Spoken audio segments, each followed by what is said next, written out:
Yeah. So, hello everyone. Hello. Thank you so much. Thank you all for being here. Thank you. I enjoyed the dance class this morning. I got a chance to join in your dance session. All sorts.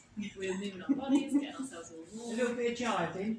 Not so much I had a bit of jive Years ago, yes. Yeah. But I'm really getting out. That's I what I used to said. know the jiving and all that used to be great. You know, that's when it was all in fashion when I was. Yeah. And it links quite well in terms of what we're talking about today, which is about your mental health, well-being, and really looking after yourself. So I just want to say, first of all, thank you all for making it, and thank you to the team as well for inviting me to be part of this Women's History Month event that's been organised. Joining us.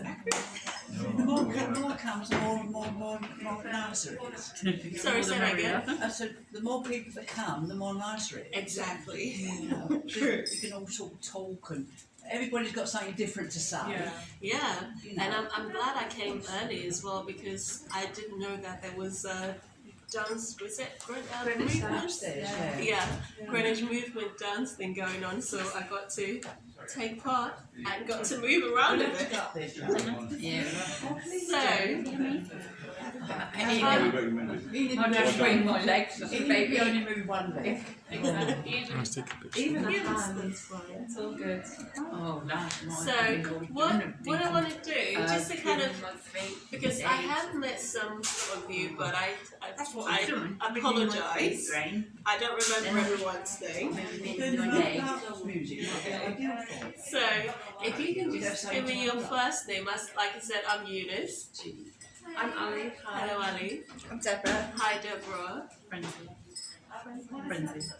Hi, Frenzy. You know me, I'm Rose. Steve, Rose. Joan. Joan. And I'm Big Dave. And your Big Dave. Thank Oh, you. next week I should forget all names. Ilham. Thank you all for being here. And hello, little one. What's your name? Your name? Jasmine. Hi, Jasmine. So, The school teacher's not here, is he? No, so what I'm going to do today is just to tell you a bit about myself, what I do, and also my book that's currently out, and it's about mental health, so Break Negative Cycle. So a bit about me. I am a therapist. Sorry, you haven't your own. Sorry. That's okay. So a bit about me. I am a therapist by profession. I initially trained as a forensic psychologist. I worked in various places. You were having a conversation earlier about Belmarsh. I used to work there. Oh, sorry. That's okay. I was there last Wednesday for Eunice's wedding. And I used to work in the young offenders part of it. So I worked in a prison service for about 8 years, and yeah, I've done a few. I had the privilege of working in Brixton Prison. That's where I started up, and Holloway as well before it closed. But I enjoyed my time there. Because it's so different. Yes, it is something different, and Every new thing you go to is so different. yeah, definitely. And even what I do now, because I left the prison service to go out to the prison service, but I now work with youth offending team. So not within the prison, but I'm working similarly along the lines again within the youth offending team as a family therapist. And what I do is to help young people and their families to really think about some of the challenges that they're facing, how they can deal with it, how they can manage themselves going forward, becoming more aware of what their triggers are, and also really thinking about how can you look after yourself, because at the moment we all know that we're slowly coming out of COVID, but we're not quite there yet. It's coming back up. Yeah, it's coming back. And we've got that sign of COVID safety there to remind us about what's going on. And it's still about thinking about the fact that within the last 2 years, things were confined and everyone was kind of locked up in certain ways. So just really thinking about what are some of the ways that we looked after ourselves. And as you said, things are building up again. So if we do get back to the place where there are lockdowns and things, how are we going to manage ourselves? Because no, that we say not good, Joan. How did you manage the last time? Well, all this help you're supposed to be getting on the back, if you're elderly and all that, all these people are going to come round and do this and that. No. I want to see nobody.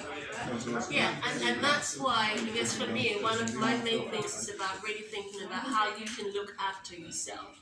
Because it's all good relying on others to be able to support you, but sometimes if we're not aware of what's going on with us, and we're always relying on other people have got things going on for them as well, and as much as they might like to be able to support and to help you, they sometimes get lost in their own business.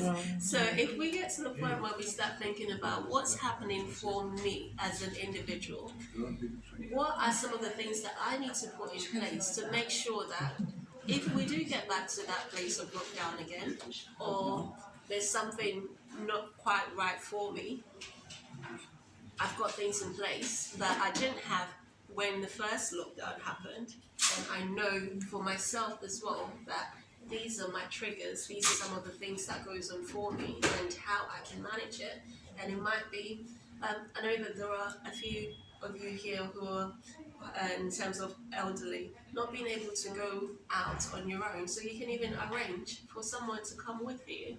Or I know being in England, this weather is a bit of a it's unpredictable. I've lived with it for a long while now. It's unpredictable. You can just open the blinds one. I was saying to Fazia earlier, I said, this morning I was like, I need to wear a jumper because it seems like we're back in winter again. Compared to last week. Last week it was bikini. Yeah. I know. So a few days ago it was the weather where you could pull I was out with my hands out and everything. But since me and Joan have known each other, of each other for 20 odd years, we live in the same block. It was always, good morning, hello. That was all, you know, because she had her friends, I had mine.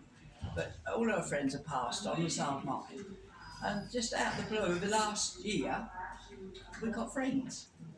So, you know, just one day we got friends. That's one of the positives of COVID, isn't it? Till then, we wasn't friends. You know, we were just neighbours who said hello to each other. So learning to actually look out for each other. I can go out because of Joan, because if I want to go on the bus, I can't get on the bus on and off on my own, because I can't see the step. Yeah. But going with Joan, I mean, I help her in my way. She helps me on and off the bus. So where I wouldn't be able to go to Bexley Heath, because I've got nowhere to go. You know, things that are formed different, or I'd rather not have the horrible disease, but as it happened, and that's what happened.